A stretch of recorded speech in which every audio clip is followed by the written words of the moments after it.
Ethan Reyes had long perfected the art of being invisible. As a single dad raising an 8-year-old boy on a janitor's salary, he learned quickly that silence was a shield and humility was a currency more reliable than pride.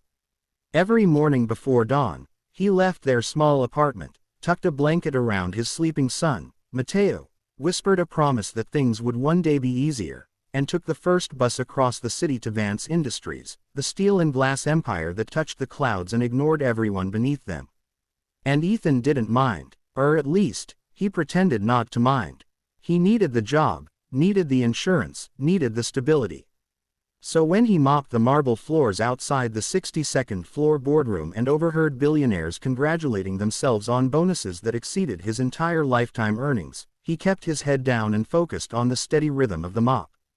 On this particular morning, however, silence wouldn't shield him. Adrian Vance, the young CEO known for his ruthlessness, emerged from the boardroom mid-argument, his voice echoing off the glass walls like a blade thrown in anger. Behind him trailed his senior executives, trying to keep pace. Adrian's eyes swept the hall, and landed on Ethan. The billionaire slowed, jaw tightening at the sight of a janitor wiping the polished floor he'd paid a small fortune to install. "Move," Adrian snapped. "You're blocking the path." Ethan immediately stepped aside, offering a polite nod.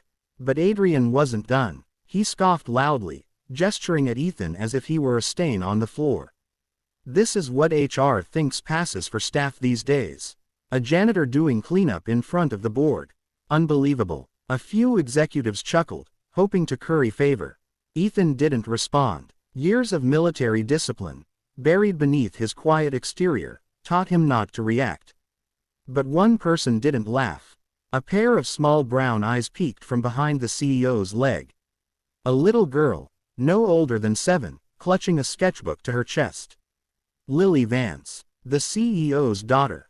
She stared at Ethan with an expression so full of silent apology that his heart softened despite the sting of humiliation. Ethan offered her a gentle smile. It was all he could offer. As they walked away, Ethan resumed mopping, breath steady, movements calm, but something inside him felt heavier. Not because of Adrian's insult, he'd heard worse, but because his son had started asking why his dad looked tired every night.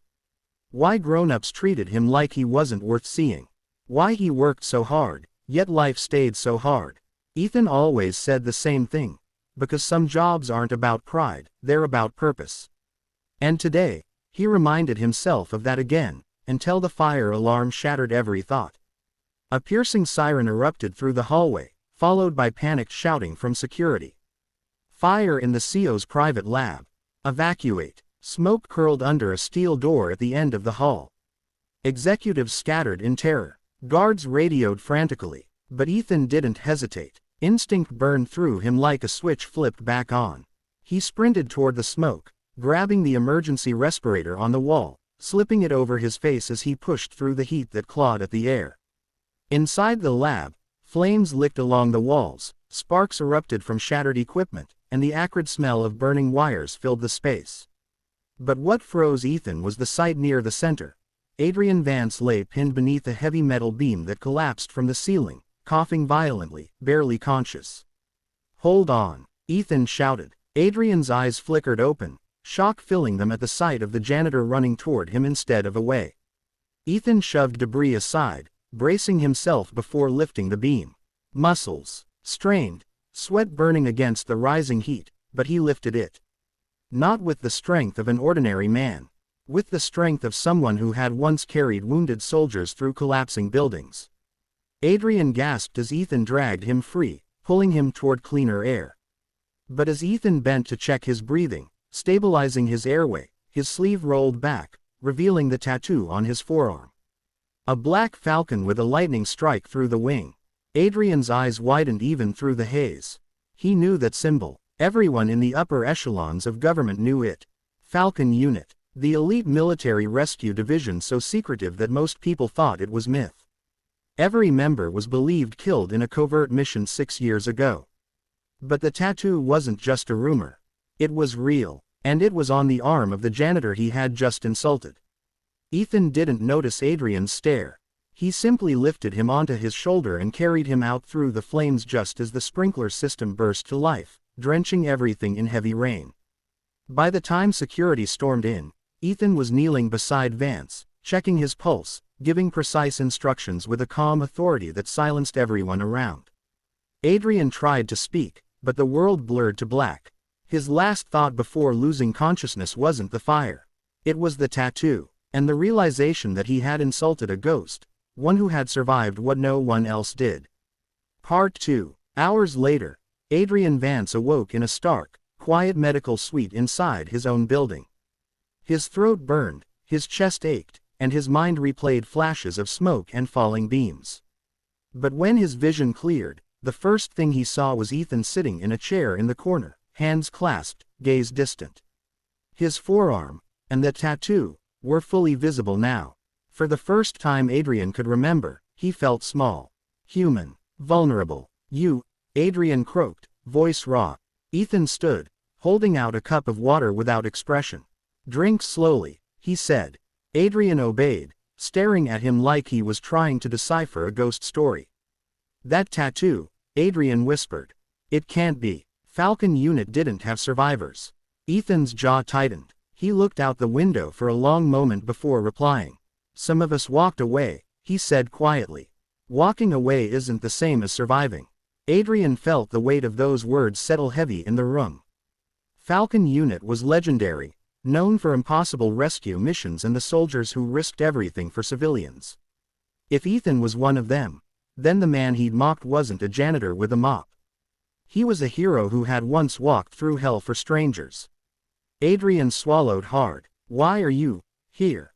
Ethan glanced at the door, as if expecting someone to interrupt. "Because my son needs stability. Structure. A life without fear that his father won't come home. I left the battlefield to give him that." The simplicity of it stunned Adrian. Men like him hid behind power, lawyers, polished walls. But this man, this quiet, steady, unseen man, had carried burdens Adrian couldn't begin to imagine. Before he could say another word, the door creaked open. A small figure peeked inside. Lily. She tiptoed into the room, clutching a card covered in colorful crayon drawings.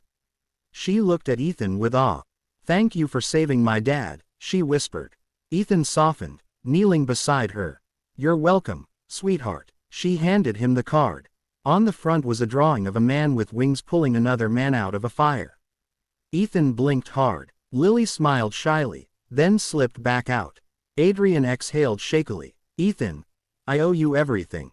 And I owe you an apology." Ethan nodded once, not accepting it, simply acknowledging it. Adrian stood from the bed, wincing slightly. "You saved my life. And you saved my daughter from losing her father. I can't repay that, no matter what I offer." Ethan shook his head. "You don't owe me anything. Saving people, that part of me doesn't go away." "Maybe not," Adrian said. "But I can change the part one can control." He stepped closer. "You don't belong on a mop, Ethan. Not after what you've done. For this country, for my company, for me. I want you on my team. Not as janitor, as head of corporate safety and crisis response." Ethan blinked, stunned into silence. Adrian wasn't finished. "You'll have a team, full benefits, housing assistance, a salary fitting your skill. And more importantly, respect."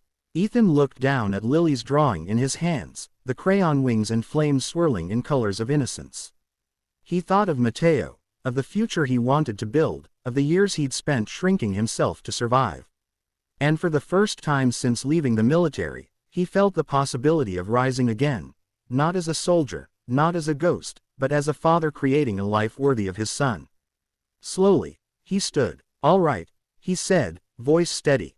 "Let's build something better." Adrian extended his hand. Ethan took it, and as their palms met, the ghost of Falcon Unit stepped into the light, not to fight, but to live again.